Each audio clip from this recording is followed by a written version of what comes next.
இன்னைக்கு சாயந்தரம் ஒரு 5 மணிக்கு மேலே தான் மாடி தோட்டத்துக்கு பூ பறிக்கிறதுக்காக போயிருந்தேன். காலையில் கொஞ்சம் வேலையாக இருந்ததுனால காலையில் போகலை.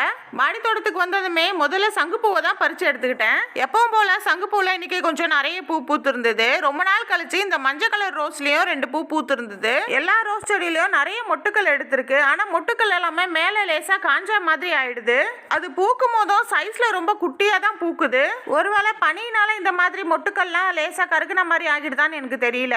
எப்பவுமே கொடுக்குற மாதிரி எல்லா உரங்களும் கரெக்டாக கொடுத்துட்டு தான் வரேன். ஒருவேளை இந்த பனிக்காலம் தான் அவங்களுக்கு செட் ஆகலன்னு நினைக்கிறேன். கீழே பூக்கள் எல்லாம் பறிச்சு முடிச்சதும் மேல் மாடிக்கு போயிட்டு அங்கே பூத்திருந்த பூக்களையும் ஒவ்வொன்றா பறிக்க ஆரம்பிச்சாச்சு. இப்போ சீசனுங்கிறதுனால மேல் மாடியில் வச்சிருக்கிற கலர் காக்கட்டான் செடியில் இப்போ பூக்கள் நிறைய பூக்குது. மொத்தம் 2 செடி இருக்கு. ஒன்று வந்து ஒரு சின்ன சிமெண்ட் பாட்டில் தான் வச்சிருக்கேன், இன்னொன்று ஒரு க்ரோ பேக்ல வச்சிருக்கேன். எல்லா பூக்களையும் பறிச்சு முடிச்சுட்டு கையோட செடிகளுக்கும் தண்ணி ஊற்றி விட்டாச்சு. ஒரு நாள் முன்னாடி தான் மீனம்ல ஊற்றி விட்டேன், அதனால இன்னைக்கு வெறும்னே தண்ணி தான் ஊற்றி விட்டேன்.